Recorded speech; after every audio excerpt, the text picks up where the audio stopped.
Continuation with the previous class. In this class, we are going to see how we can access the code room and programs, some of programs. So, accessing code room means the 8051C compiler allocates some RAM location. Bank 0 addresses 0 to 7. So, we have three types of three spaces. First one is your registered bank. Next one is your bit addressable memory. Next is your general purpose RAM. In addition with that, we have SFR, that is special function registers. So this registered bank has four banks of register: bank 0, bank 1, bank 2 and bank 3. Each bank is of 8-bit register. So bank 0 addresses from 00 to 07. Bank 1 addresses from 08 to 0F. So likewise it goes on. So individual register bank can be accessed with the help of your RAM location. So there are two types of location. One is your RAM and the one is your ROM. RAM is meant for storing your data. That is, RAM is called storing your data. ROM is for storing your program. That is why RAM is called as your data memory, whereas ROM is called as your program memory. So it stores the address, that is, it stores the program, whereas RAM stores your data. The data could be stored in any banks of register, or in case of your general purpose register, general purpose RAM, or it could be stored in SFR also.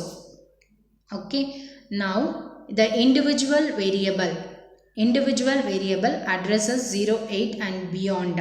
Array elements addresses right after the variables. Array elements need continuous RAM location, and that limits the size of an array due to the fact that we have only 128 bytes of RAM for everything. And also we have a stack addresses right after your array element. So these are all some of the key points for accessing your code RAM.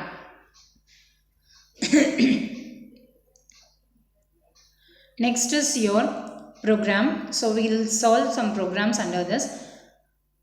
Compile and single step for the following program on your 8051 simulator. Examine the content of 128 byte RAM space to locate an ASCII value.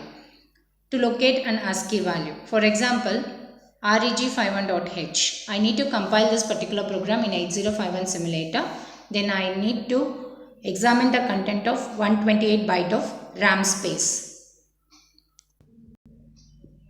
So here, first, to access all 8051 library function, I need to give a header file #include reg51.h. Then I am going to start my main program. So give void main void function. As it is not going to return any value, we are going to give the function as void unsigned char mynum. So why I am going to give unsigned char in the sense, if unsigned char can be utilized wherever you wanted to send an ASCII character or wherever you wanted to have a counter application. Here they have told examine the content of 128 byte RAM space to locate ASCII value. So since it is going to contain the ASCII value, I am going to use the data type unsigned char. Mynum is your array variable. Here I am not going to specify the array size. If I specify the array size, inside that also I have to maintain the same array content. So I am not here going to specify the array size. Without that, I am going to simply specify the RAM space, that is the data A, B, C, D, E, F. It is your RAM space. Next, I wanted to take the array data. So to take the array data, one by one data only we can take. So we need to specify one more variable, that is unsigned char z. Since here 6 variables are, since here with 6 data has been declared for the array variable mynum, we are going to use for z is equal to 0, z less than or equal to 6, z plus plus. I am going to transfer my byte of data to port 1. So port 1 is equal to mynum of 0. For example, if z is equal to 0, then port 1 is going to be mynum of 0, where A will be transferred to your port 1. Okay, likewise all the ASCII characters has been loaded onto your port 1 of 8051 microcontroller. Next, right here also you need to examine the content of the code space to locate the values. Write, compile and single step the following program on your 8051 simulator. So here hash include reg51.h void main. So it is used for accessing all your 8051 library function in an embedded C. Void main, it is the starting point of your program. Void, why we are going to use? Since it is not going to return any value there, so we are going to use a void function. Then unsigned char my data 100, it is your RAM space. Here the array size is defined, so array name is my data. So inside that array it is possible for us to store only 100 datas. Unsigned char x comma z is equal to 0, the initializing values of x is turned as 0. For x is equal to 0, x less than 100, x plus plus, z minus minus. So z minus minus in the sense 0 is given, so below 0. So my data is equal to my data of 0. So whatever we have 100 data, right? In that whatever data you have in 0th location, that will be given to your, that will be assigned as z. So p1 is equal to z. So whatever you have in z, that is moved on to your port 1. Next, accessing code ROM space. As we told, RAM is for storing your data. It is called as your data memory. ROM is to store your program. It is called as your program memory. 8051 or 8052 both are compatible. One of the new feature of 8052 was an extra 128 byte of RAM spaces. This extra 128 byte of RAM space helps the C compiler to manage its register and resources more efficiently. So we can compile the C programs of 8052 microcontroller. So in case of compiling your 8051 microcontroller, we will be using reg51.h. Suppose if I wanted to compile 8052 microcontroller programs in C, we have to use reg52.h. It is the header file to access all the library function of 8052 in an embedded C program. So while doing so, we have to choose the option of 8052 also while compiling the program. Then only it is possible for us to have the output. Otherwise, it is not possible for us to access this extra, because 8051 8052 has extra additional 128 bytes of RAM space. In order to access this additional 128 bytes of RAM space, we need to utilize only 8051. Suppose if you give reg51.h and you are trying to access this 128 bytes of RAM space, means it is not possible for us to access.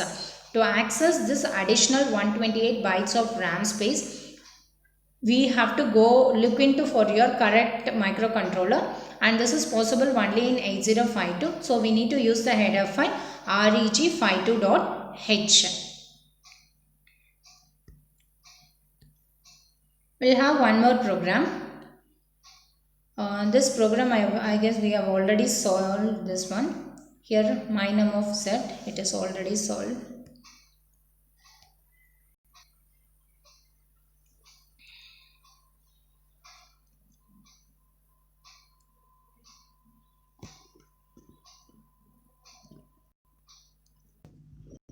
So in general, to access the code ROM space in 8051 microcontroller, here we are going to have a 3 spaces in which we are going to store the data. That is, in case of in register bank, general purpose RAM and SFR, the 128 bytes of RAM space with the address range 0027F.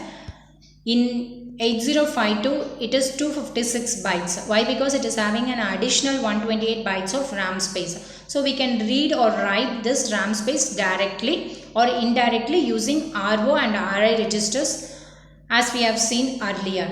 The 64K bytes of code program with addresses. So here we have told, like, RAM is meant for storing your data. ROM is meant for storing your program. So here the 64K bytes of code, that is program space, with the address 00000 to FFFF. So this 64K bytes of on-chip ROM space is used for storing the program, and therefore it is directly under the control of the program counter. So we can use to access that external code memory, we can use the instruction MOVC.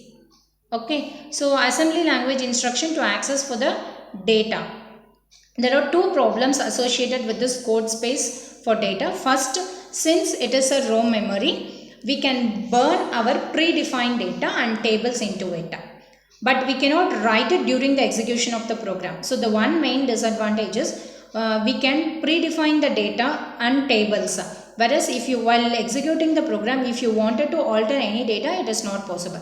The second problem that occurs in accessing your code spaces, we use for data, the less is left out for our program code. Suppose if we use that particular space for data, then the amount of space that is for storing your program will go less. These two drawbacks are there in case of your code space memory.